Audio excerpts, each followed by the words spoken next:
Hello ভাইয়া, কোথায় তুই? তা তোকে বলব কেন? এত রাতে তুই কি করিস বাইরে? যা, ফোন রাখ। ভাই কিন্তু এতক্ষণ বন্ধুদের সাথে আড্ডা দিচ্ছিল। মা তো খুব অসুস্থ, মাথা ঘুরিয়ে পড়ে গেছে। তা আগে বলবি তো, এতক্ষণ লেকচার দিচ্ছিলি কেন? ফোন রাখ, আমি বাড়ি আসছি, মাকে নিয়ে ডাক্তারের কাছে যাব। পৃথিবীর সবচেয়ে মিষ্টি আর মায়ার সমর্পক হল ভাই, বোনের সমর্পক। বোন যদি একা কলেজে যায়, কিরে তুই একা যাবি কেন কলেজে? আমি তোকে নিয়ে যাব। রাস্তায় দাঁড়িয়ে ছেলেরা মেয়ে দেখলেই টাঙ্কি মারে। একা যাবি না, আমি তোকে নিয়ে যাব। তোকে না বললাম তোর বান্ধবীর নাম্বারটা দিবি? এখানে বোন যদি না দেয় তবে ভাই জানে কিভাবে নাম্বার নিতে হয়। অথচ বোনের বান্ধবীর সাথে ভাই ফোনে কথা বলবে, এমনকি তার বন্ধু। অথচ বোন কোন রিলেশনে জড়ালে সবার আগে ভাই কিন্তু ভিলেনের বেশে দাঁড়াবে। এখানে ভাই জানে ছেলেরা কি জিনিস।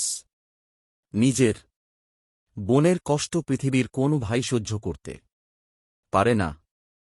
এই আমার শার্ট আর প্যান্টগুলো ধুয়ে দিস তো। আমি কি তোদের বাসার কাজের মেয়ে সব সময় তোর কথা শুনব? অনেক তো হলো ভাইয়া, এবার তুই একটা বিয়ে করে ভাবি আন ঘরে। মাকে অনেক জ্বালিয়েছিস, এবার আমি তোর বুকে জ্বালাবো।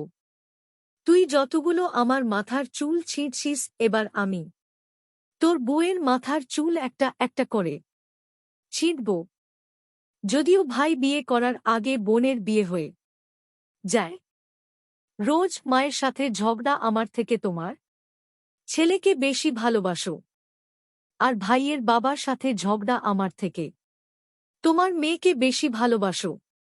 তখন বাবা মার একটাই কথা, বোনের যখন বিয়ে হবে তখন বুঝবি বোন কি জিনিস। ভাই বাজারে গেলে ভাইয়া আমার জন্য এটা আনিছ ওটা আনিছ। সারাক্ষণ তোর খাই খাই কেন রে? এখানে বোনকে বকাচকা করে ঠিকই বাড়িতে ফিরার সময় বোনের প্রিয় খাবারগুলো নিয়ে আসে। বোন আর ভাইয়ের সমর্পক হল মায়ের বন্ধনের মতো। সারাক্ষণ মারামারি খুনসুটি, কিন্তু বেলা শেষে ঠিকই ভাই বোন। এখানে যাদের ভাই নেই তারা জান ভাই না পাবার বেদনা। তাদের মতো পোড়া কপাল আর নেই। আমিও আছি তাদের দলে, আমারও কোনো ভাই নেই। ভালো থাকুক পৃথিবীর সব ভাই বোন।